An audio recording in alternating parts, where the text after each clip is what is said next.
Queridos hermanos, estamos en el tercer domingo durante el año, donde en el ciclo C tenemos el evangelista Lucas que nos acompaña, salvo el domingo pasado, el segundo domingo, porque en este ciclo, en el ciclo C, quedan al final de la Navidad y al principio del tiempo ordinario como unida la liturgia de Epifanía. Epífano quiere decir manifestación, lo que está más alto de todo.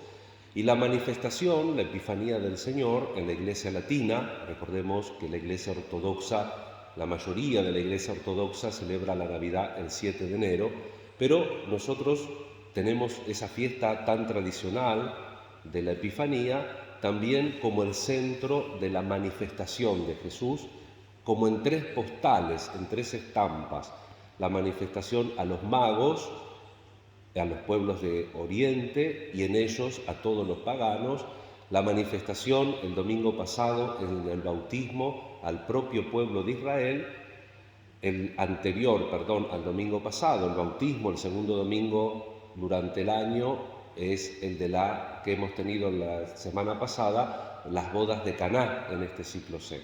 Las tres estampas: Reyes Magos, bautismo a su pueblo y bodas de Caná a los discípulos.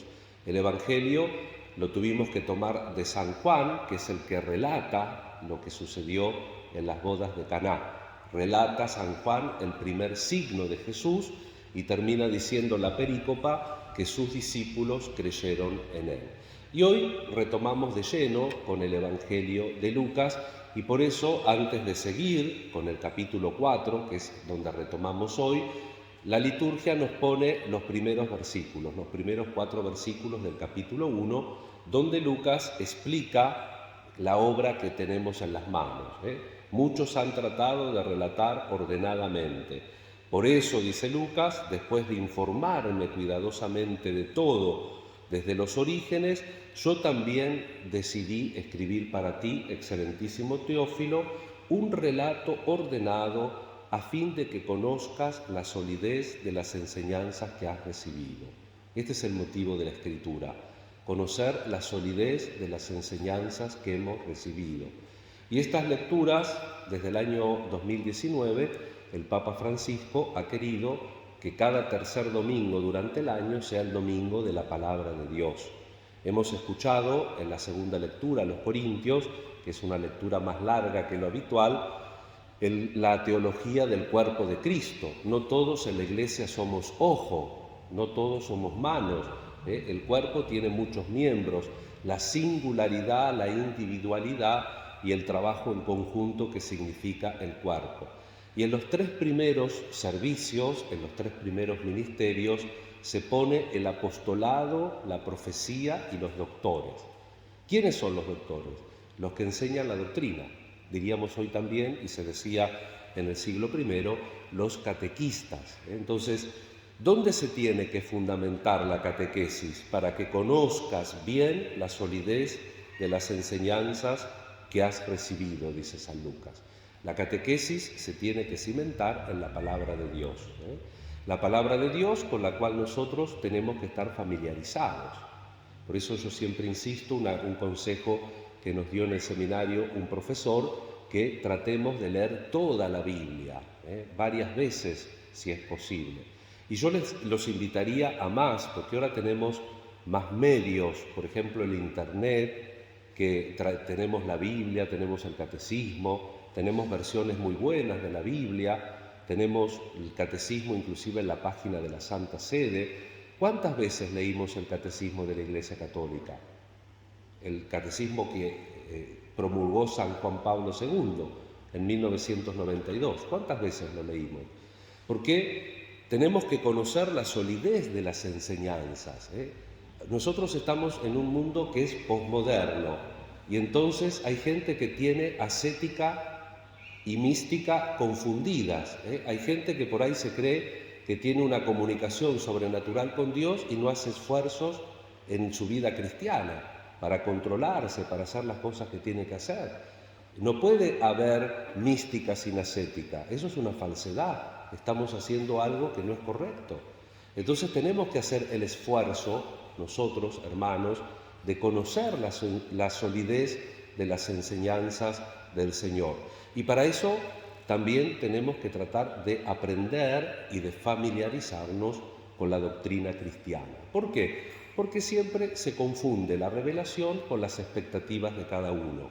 Para no hacer muy larga la homilía, pero dado que estamos en el marco de este domingo de la palabra de Dios, ¿qué tipo de Mesías esperaban los judíos en la época de Jesús?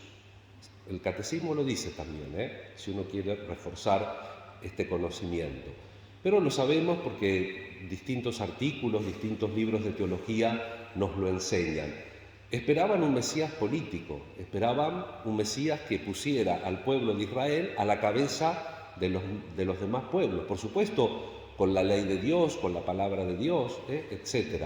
Hoy la liturgia es muy propicia para hablar de la palabra de Dios, porque la primera lectura en tiempos de Nehemías nos recuerda al sacerdote escriba Esdras, que recuperan la palabra de Dios, recuperan la Torá y la leen de corrido ante todo el pueblo. Y el pueblo festeja, se pone contento porque se encuentra con la palabra de Dios. Y nosotros también nos tenemos que reencontrar con la palabra de Dios, que no solamente son los escritos que conforman la Sagrada Escritura, sino como nos recuerda Dei Verbum en el número 4 del Concilio Vaticano II, la revelación de Dios son los gestos y las palabras de Dios. Todo lo que Jesús hace, cuando Jesús enseña, cuando Jesús hace un milagro, cuando Jesús llora como verdadero hombre por su amigo Lázaro y cuando lo resucita como verdadero Dios, cuando Jesús se enfada, se enoja muy fuerte y hace un látigo y echa latigazos a los vendedores del templo, o cuando se enfada conceptualmente porque la gente es cabeza dura y porque la gente no tiene misericordia y porque se mira todo el tiempo el ombligo y yo, como entre semana, la lectura de ese que tenía la mano paralizada desde hacía mucho tiempo y era un sábado y Jesús lo hace poner adelante a este hermano que hacía años que sufría y dice, es lícito en sábado hacer el bien y el mal, porque estaban mirándolo, como dice la lectura de hoy, todos estaban mirándolo a ver qué hacía, a ver qué decía. Y ahí el evangelista dice claramente, como nadie le contestó si estaba bien o mal atender la necesidad de un prójimo o observar puntillosamente la ley, el evangelista dice que Jesús dirigiéndoles una mirada de indignación, estaba indignado con esa gente, pero no los castigó. Pero le dolía que no usaran bien la libertad, que no vieran la manifestación de Dios. Entonces le dijo al paralítico, extiende la mano, el paralítico de la mano, extiende la mano.